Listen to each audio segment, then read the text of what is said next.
The air in the trauma bay of Metropolitan General was a familiar soup, thick with the metallic tang of blood, the sharp scent of antiseptic, and the low, pervasive hum of anxiety. It was a place where seconds stretched into eternities, and life was measured in the rhythmic beep of a heart monitor.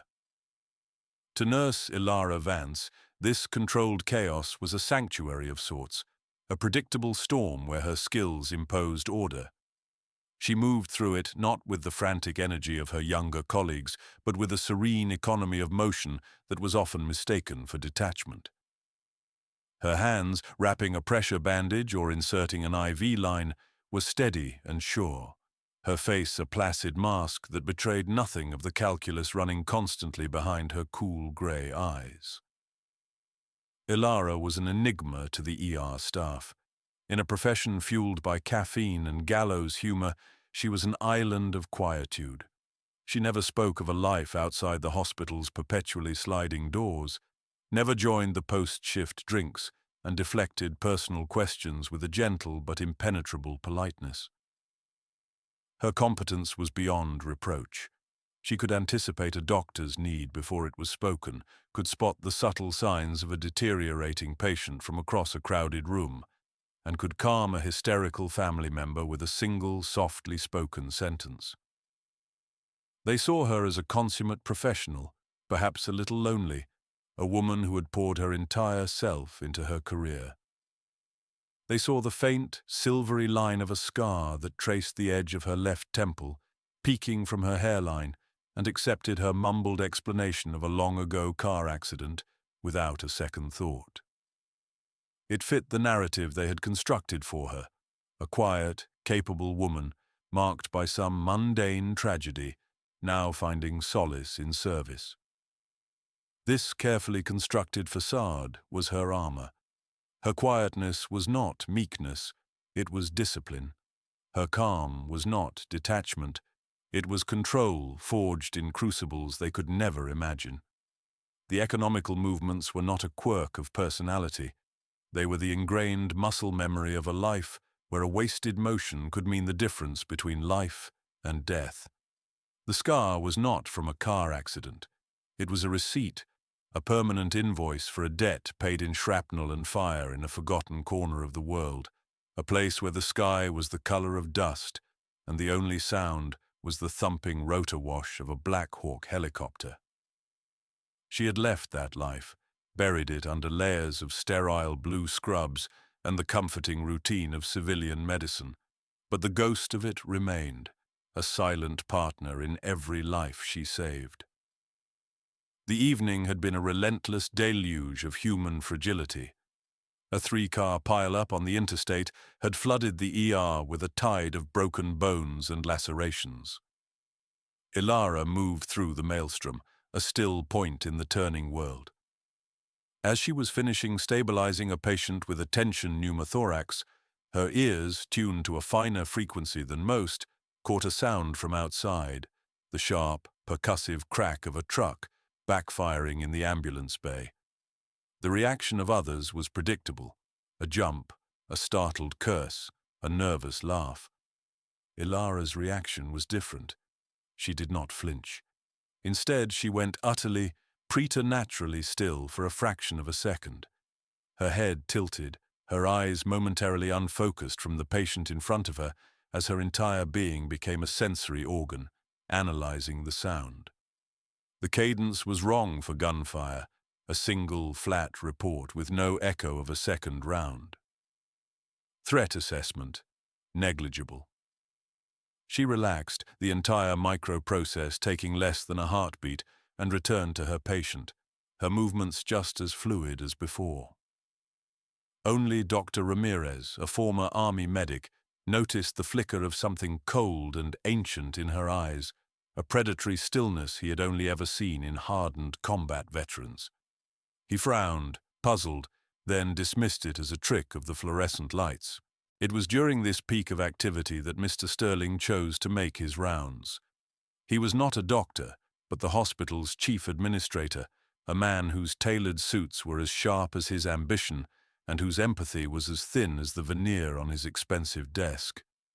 He glided through the ER not as a leader, but as a proprietor inspecting his merchandise, a wealthy donor trailing him like a well-fed vulture. Sterling's gaze swept over the organized chaos, his expression one of faint distaste. His eyes landed on Ilara, who was in Trauma Bay 3, gently cleaning the grime from the face of a homeless man she had just stabilized from a severe hypoglycemic episode. The man was unconscious, his clothes tattered and emitting a sour odor. Sterling's face tightened into a mask of theatrical disapproval. He strode over, his polished Italian loafers clicking on the linoleum, a sound that cut through the din of the ER. "Nurse Vance," he began, his voice a low, condescending purr designed for maximum public effect. "What, may I ask, is this?" He gestured vaguely at the unconscious man, as if he were a piece of trash left on the floor. Ilara looked up, her expression unreadable. "This is my patient, Mr. Sterling. His blood sugar was critical. He's stable now." Her voice was calm, professional, devoid of any challenge, but for Sterling, her lack of immediate deference was a challenge in itself. "Your patient," Sterling repeated, savoring the words with disdain. He turned slightly to ensure the donor, a portly man named Abernathy, could hear. "This hospital is a beacon of modern medicine, not a charity ward. We have a reputation to maintain. The sight of this individual in a primary trauma bay is unseemly. It affects the confidence of our patrons." He looked at Abernathy for confirmation, who gave a slight, uncomfortable nod. "He should have been routed to the city clinic. You are wasting valuable resources and floor space on a non-paying vagrant." The injustice of the statement hung in the air, thick and suffocating. Every doctor and nurse within earshot knew that a critical patient was a critical patient, regardless of their bank account. But no one spoke. Sterling's power was absolute. Ilara slowly rose to her full height. She was not a tall woman, but she possessed a stillness that gave her presence. "My duty is to stabilize any critical patient who comes through those doors, sir. That is the oath I took. It has nothing to do with their financial status."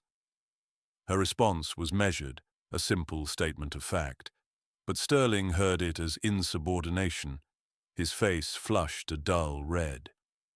"Your duty is to follow the hospital's protocols and to remember your place," he hissed, his voice dropping to a venomous whisper. "You are just a nurse. You triage, you follow orders, and you do not make executive decisions about the allocation of this hospital's multi-million-dollar resources.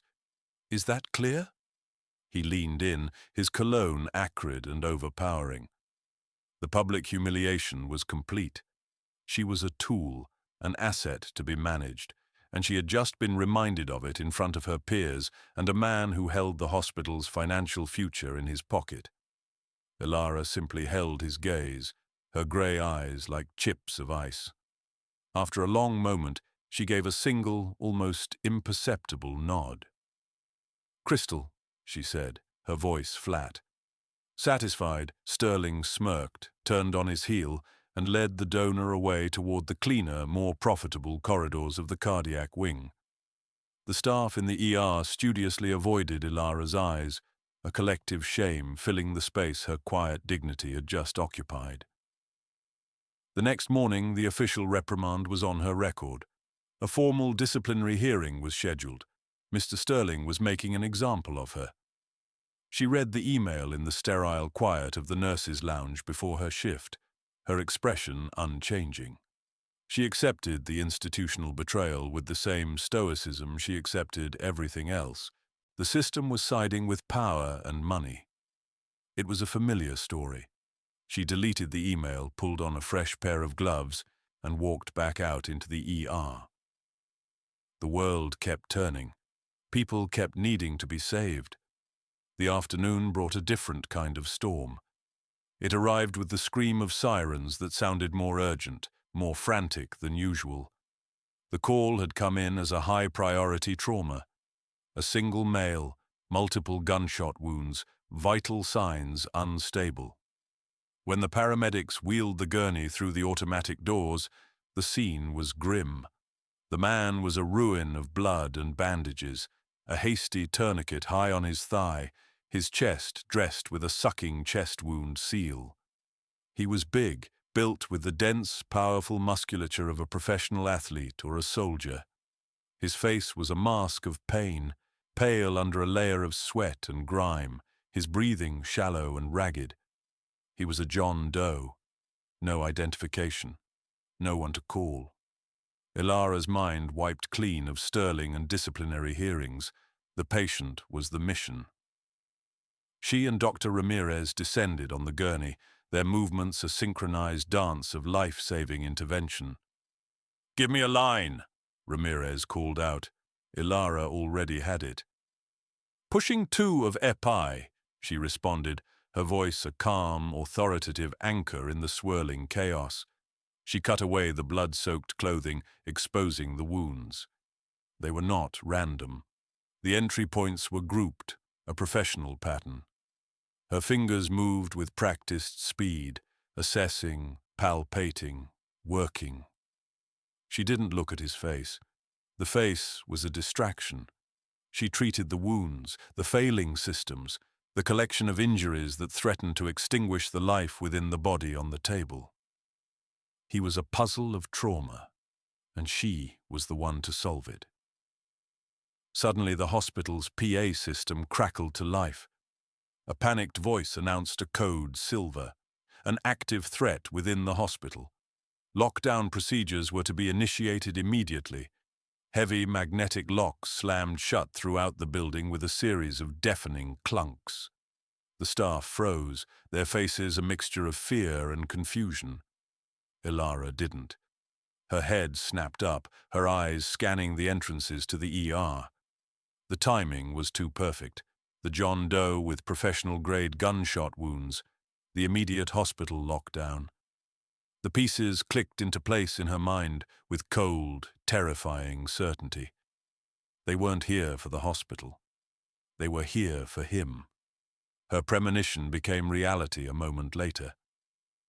2 men, dressed in the dark, nondescript clothing of maintenance workers, appeared at the main entrance to the ER. But they didn't carry toolboxes.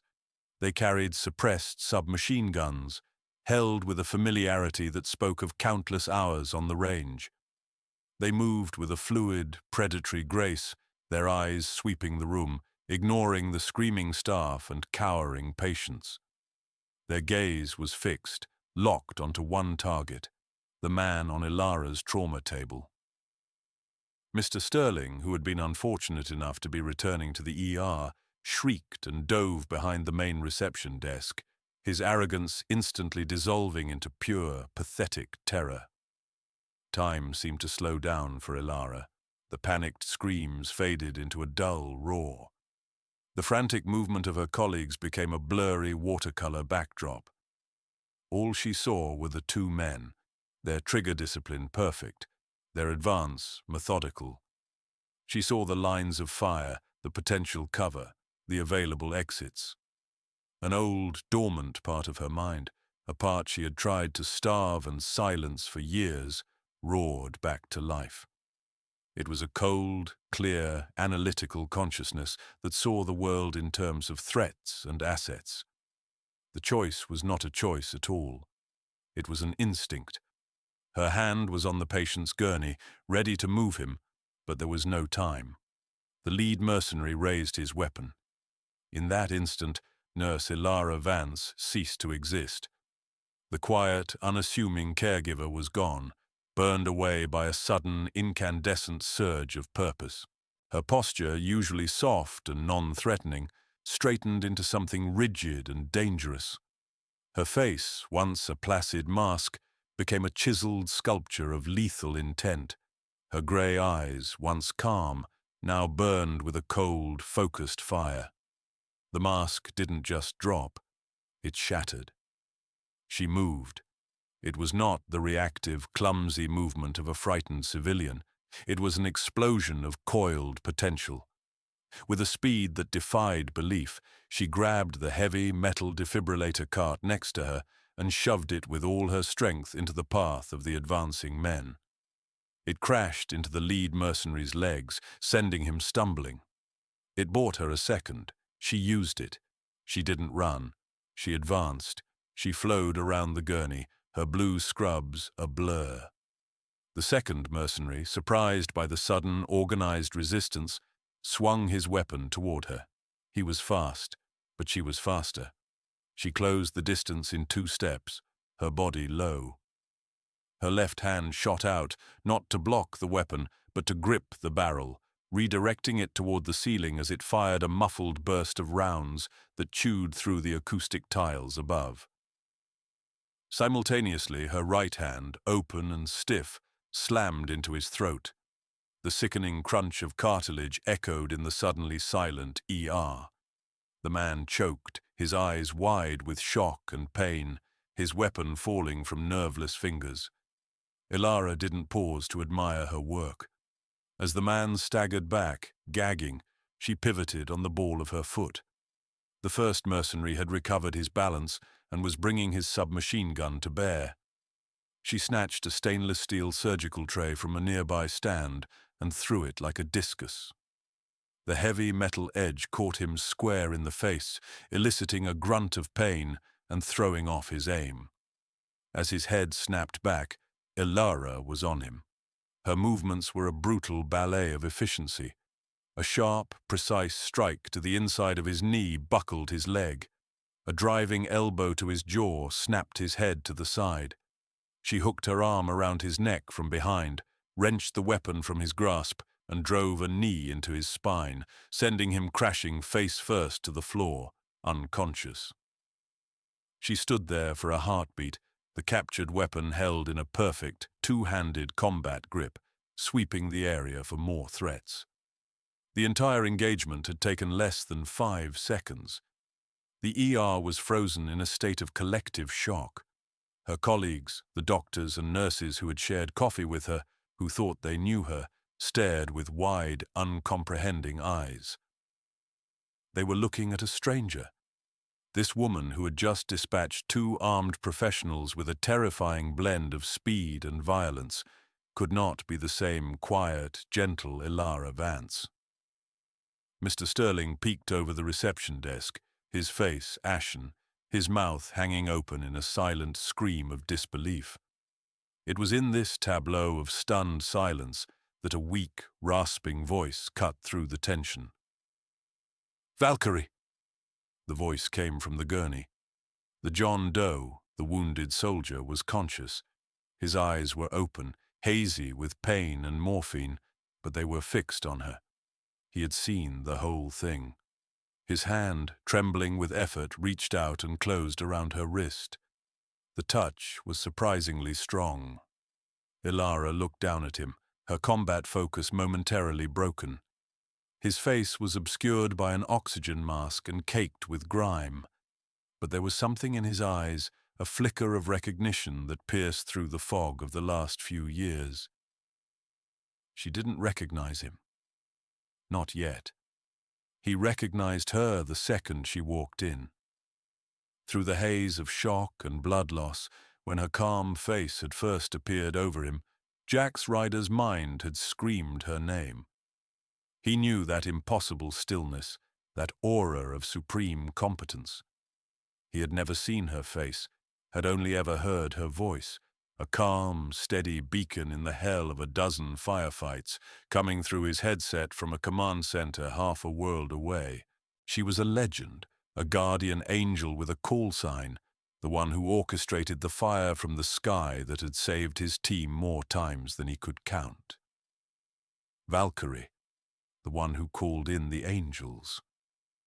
And now, impossibly, she was here, a nurse in a civilian hospital holding a gun over his broken body. He squeezed her wrist again, his voice a little stronger, a raw, desperate whisper. "Valkyrie, it's me. Reaper 1. The call sign hit her like a physical blow. Reaper 1. Jax Ryder. The SEAL commander she had spent 6 agonizing hours talking to, keeping him conscious, guiding a field medic through a life-or-death procedure via satellite while his unit was pinned down and bleeding out in the Kandahar Valley. She remembered his voice, strained with pain but never breaking, as he described his own injuries so she could direct the aid. She remembered the guilt that had gnawed at her when communications were cut, leaving her to wonder for weeks if he had survived. And now, here he was, the ghost from her past, made of flesh and blood, lying on her table. The carefully constructed wall between her 2 lives crumbled into dust. Before she could process the collision of her worlds, the main doors to the ER, sealed by the lockdown, were forced open with a hydraulic groan and a screech of tortured metal. The space was flooded not with police officers, but with a dozen soldiers in tactical gear, their weapons held at a low ready. They fanned out, securing the room with practiced efficiency. Through their ranks strode a man who commanded authority as if it were a force of nature. He was tall and broad-shouldered, his hair a distinguished silver, his face a roadmap of hard decisions. He wore the immaculate dress uniform of a 4-star general, his chest a glittering constellation of medals.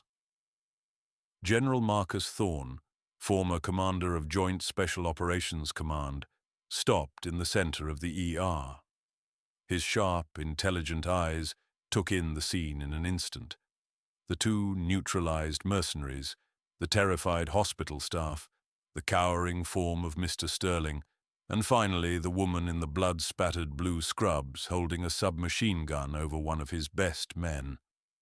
A flicker of immense relief crossed his face, followed by a profound, weary respect. He ignored everyone else in the room. His gaze was locked on Ilara.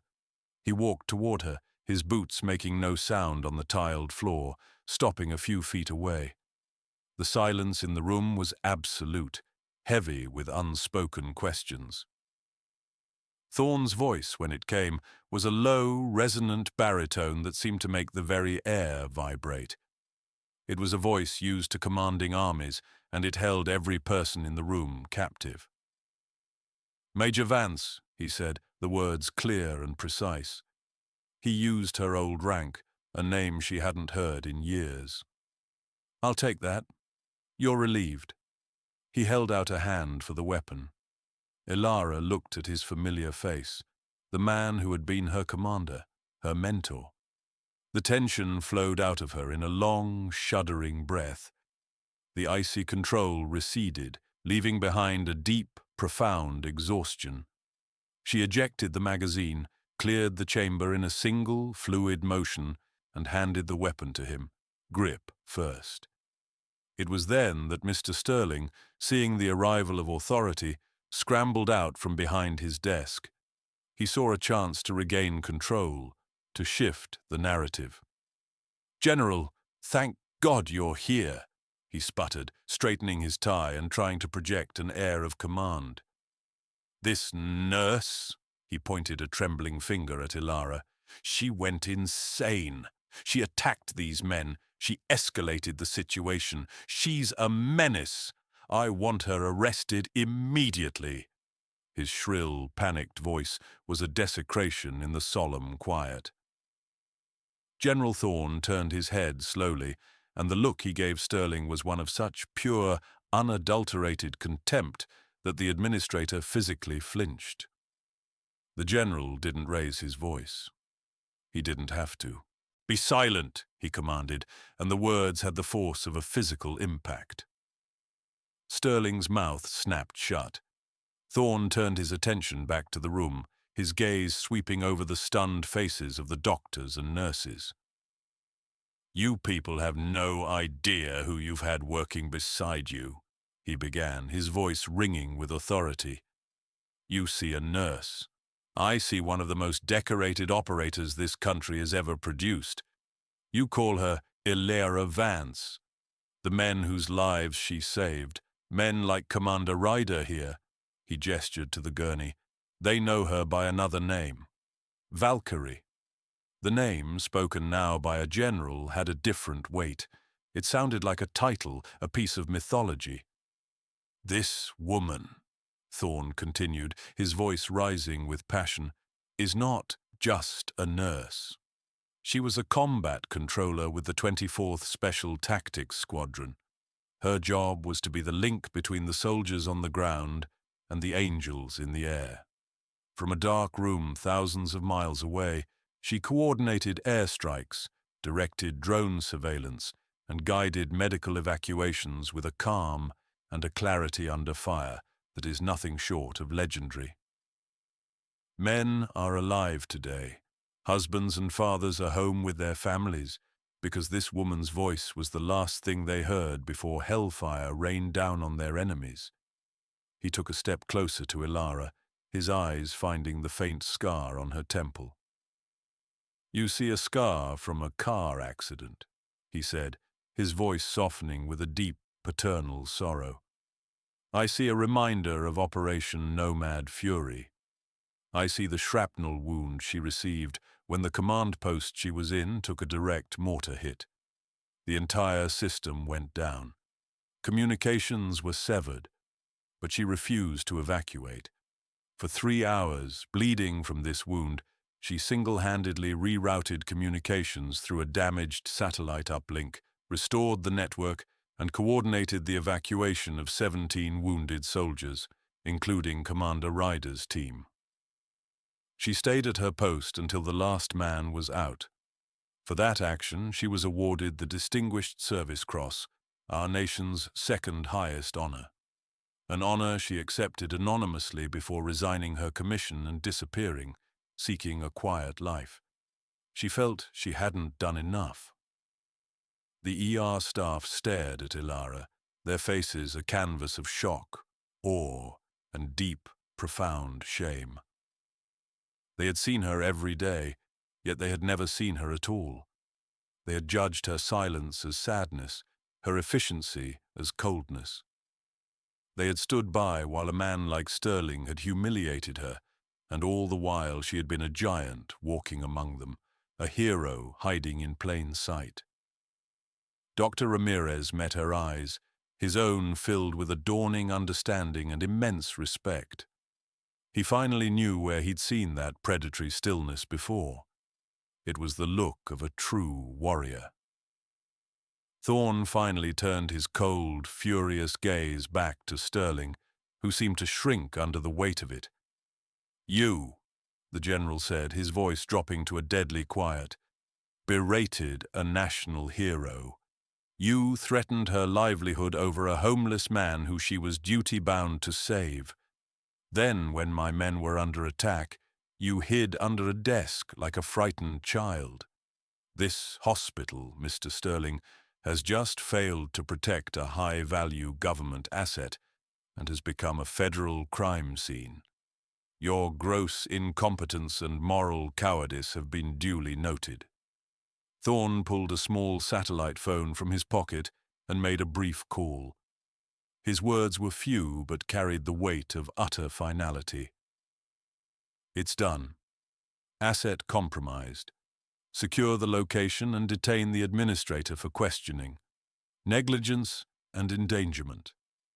He snapped the phone shut. As if on cue, the donor, Mr. Abernathy, who had witnessed the entire spectacle from a corner, stepped forward. His face was pale with disgust. "Mr. Sterling," he said, his voice shaking with rage, "my family's foundation has donated over $50 million to this hospital. That funding is hereby suspended, effective immediately. I will not have my family's name associated with an institution run by a man who would dishonor a woman like that." Sterling's face collapsed. In the space of 2 minutes, he had lost his career, his reputation, and his hospital's funding. 2 of Thorne's soldiers stepped forward, flanked the now catatonic administrator, and escorted him away. His ruin was swift, absolute, and public. A heavy silence descended upon the ER once more, broken only by the steady beep of Jax Ryder's heart monitor. Then one of the younger nurses began to clap. It was a hesitant, solitary sound at first, but it was quickly joined by another, and then another. Within seconds, the entire room, staff and patients alike, erupted in a wave of thunderous applause. It was a sound of apology, of gratitude, of pure, unadulterated awe. They were clapping for the quiet nurse they thought they knew, and for the warrior they had just discovered. Ilara stood through it all, her face unreadable, her posture straight. She did not smile or acknowledge the praise. She simply accepted it, a quiet statue at the center of a storm of her own making.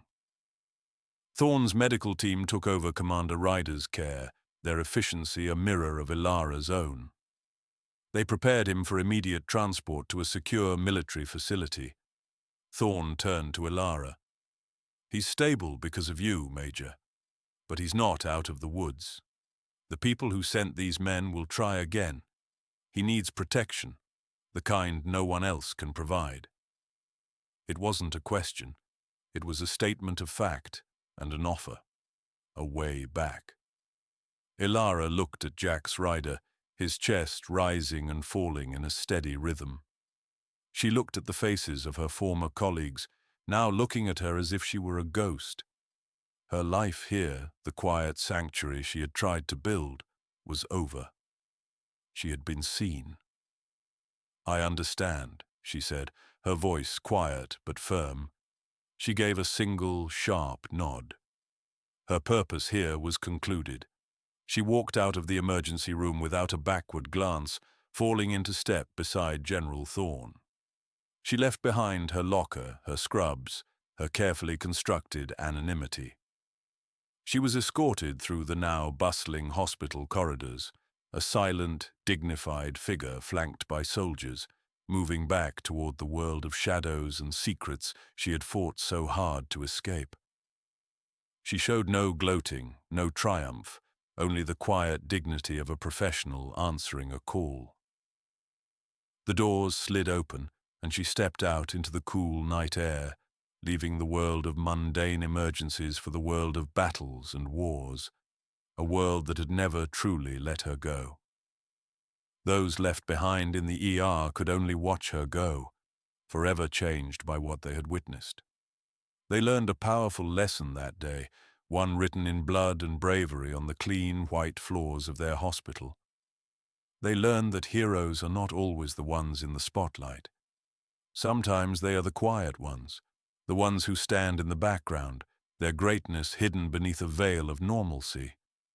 They learned that the deepest scars are not always the ones you can see, and that you should never, ever judge a person by the uniform they wear, but by the fire they hold within.